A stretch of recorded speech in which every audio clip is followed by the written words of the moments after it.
네, 안녕하세요. 오늘은 영어 표현 하나에 대해서 좀 이야기를 하려고 합니다.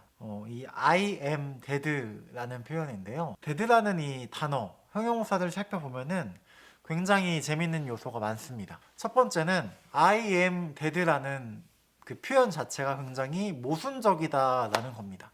그러니까 애초에 I am dead라는 표현이 말이 안 돼요. 그러니까 물론 뭐 dead라는 뜻을 좀 비유적이거나 은유적으로 사용할 때는 그게 막 I am dead 라고 하는 게 말이 되겠지만 의미 그대로 사실 그대로 dead를 죽었다라고 해석할 경우에 I am dead라는 표현 자체가 나올 수가 없는 표현입니다.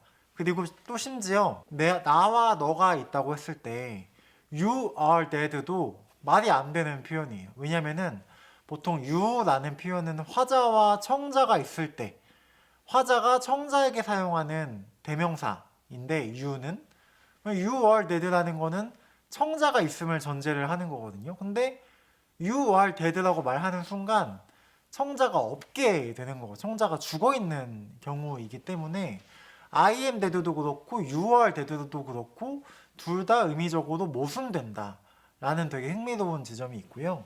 그런데 이렇게 I am dead, you are dead라는 표현이 안 되는데 이 dead라는 표현은 가장 그 주체와 떼어낼 수 없는 특질을 갖습니다. 그러니까 사실은 I am dead, 나는 죽었다라고 말하지 못하는 이유는 그 I, 나가 너무 죽음과 떼어낼 수 없이 결속되어 있기 때문이라는 거예요. 그러니까 내가 죽었기 때문에 내가 죽었다는 말도 못하는 거예요. 내가 죽었기 때문에 내가 죽었다는 말을 듣지도 못하는 거예요. 그러면 3인칭 표현은 어떨까요? He is dead, she is dead, they are dead. 다 말이 되죠? 다 아무런 문제가 없습니다. 이렇게 1인칭과 2인칭, 약간은 그 주관성과 연관된 인칭에서는 그게 말이 안 되는데 3인칭과 같이 완전히 어떤 객관적인 서술, 그는 뭐뭐 했어, 그녀는 뭐뭐 했어, 뭐 그들은 뭐뭐 했어, 이런 표현에 있어서는 데드는 아주 찰떡같이 달라붙습니다. 그러니까 이것 또한 그 주체 he is dead에서 he와 dead가 완전 찰떡같이 붙어있기 때문에 he is dead라는 표현이 어떻게 보면은 아주 명확하게 객관적이게 되는 거예요. he와 dead가 아예 붙어있기 때문에 너무나도 명확하게 파악할 수 있는 객관적 진술이 자연스러워지는 겁니다. 그러니까 어떻게 생각해 보면은 dead라는 그 의미 자체가 이미 그 주체 he든 뭐 그 I든 you든 그 죽어 있는 그 주체가 이미 그 dead라는 의미를 존재로서 표현하고 있다고 볼 수 있겠죠. 그 정도로 결속되어 있다라는 특징을 갖습니다. 그리고 dead라는 표현은 이진적인 속성을 갖는데요. 여러분 숫자에서 이진법이라는 표현을 아시나요? 그러니까 모든 숫자에는 0과 1밖에 없고 그 0과 1로 모든 숫자를 표현할 수 있는 게 이진법이잖아요. 근데 이 dead라는 것도 무엇만 존재하냐면은 dead 그리고 not dead만 존재합니다.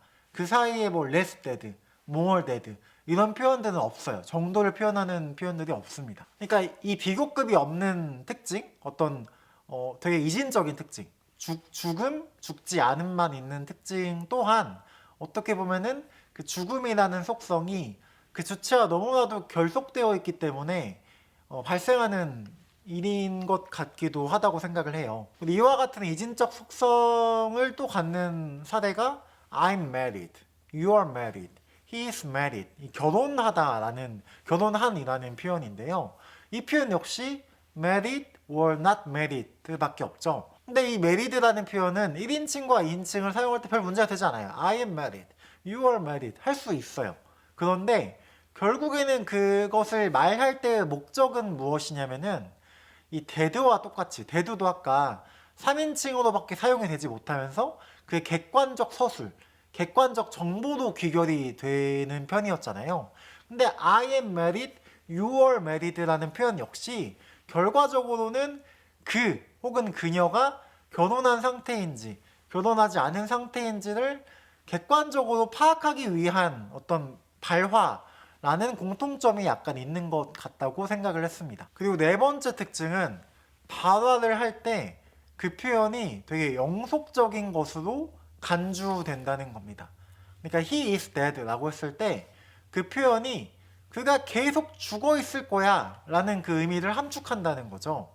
근데 보통 현재 시제의 의미는 어떤 의미를 약간 갖냐면 이게 진행되고 있다 혹은 어떤 현재의 그러한 상태가 나한테 나타나고 있다 라는 표현이거든요, 보통은. 근데 he is dead의 경우에는 현재 시제도 나타남에도 불구하고 약간의 그 과거 시제 같은 뉘앙스를 갖는다고 할까요? 그러니까 영어에서 소설을 쓸 때 보통 과거 시제도 사용을 하거든요. 그러니까 보통 과거 시제를 사용하는 것은 뭔가 이미 일어난 사실, 이미 이렇게 완결되어서 그것이 좀 자국처럼 남아있는 사실을 서술할 때 과거 시제를 쓰는 편이에요. 그래서 과거 시제가 단지 그냥 그 시간적인 과거만을 의미하는 게 아니라 약간의 그 좀 간단하게 말하면 발자국 같다고 해야 될까요? 뭔가 자국이 남겨진 어떤 사건이나 어떤 상태를 말하는 그런 뉘앙스가 과거 시제 안에 담겨 있다고 볼 수가 있는데요. 근데 신기하게도 이 dead라는 형용사는 he is dead. 그러니까 현재 시제임에도 불구하고 그게 마치 약간 이미 발생한 일 같고 뭔가 이미 이게 자국처럼 남겨진 어떤 사실같이 느껴진다는 특징을 갖고 있고요. 실제로 한국어에서도 내가 죽었다 혹은 뭐 그가 죽었다라고 표현할 때 그 죽었다라는 과거 시제를 사용을 하잖아요. 근데 그것이 표현하고자 하는 의도는 현재에 그가 죽었다는 걸 표현하기 위한 거잖아요. 근데 또 신기한 거는 he will be dead라는 표현을 썼을 때 혹은 뭐 you will be dead라는 표현 썼을 때 그게 표현하고자 하는 바는 겉으로는 미래에 너가 죽을 거야 라는 표현이지만 실제로는 현재의 그의 어떤 상태 때문에 현재의 너의 어떤 상태 때문에 너가 죽을 거야 라고 말하는, 그러니까 사실은 미래를 지시하고 있지만 현재를 표현하고자 하는, 그러니까 뭔가 시제 하나가 앞당겨지는 효과를 이 dead라는 표현이 이렇게 내포하고 있다 라고 보시면 될 것 같은데요. 근데 앞서 설명해드린 married라는 표현 역시 you are married라고 했을 때 그게 뭔가 이 dead라는 표현처럼 뭔가 이미 사실로 정해진 것 같고 이미 자국처럼 남아있는 것을 표현할 때 뭐 I'm married라고 해가지고 내가 지금 막 결혼하고 막 이렇게 결혼되어지고 이런 게 아니잖아요.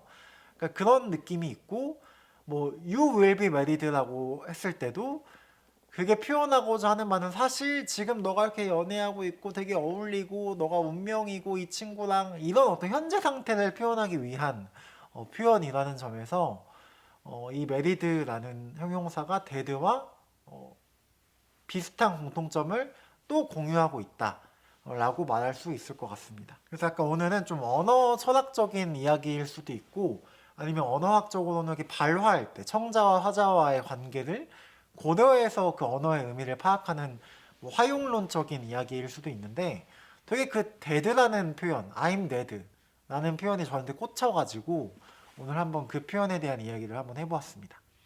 그러면은 다음 영상에서 뵙겠습니다. 안녕.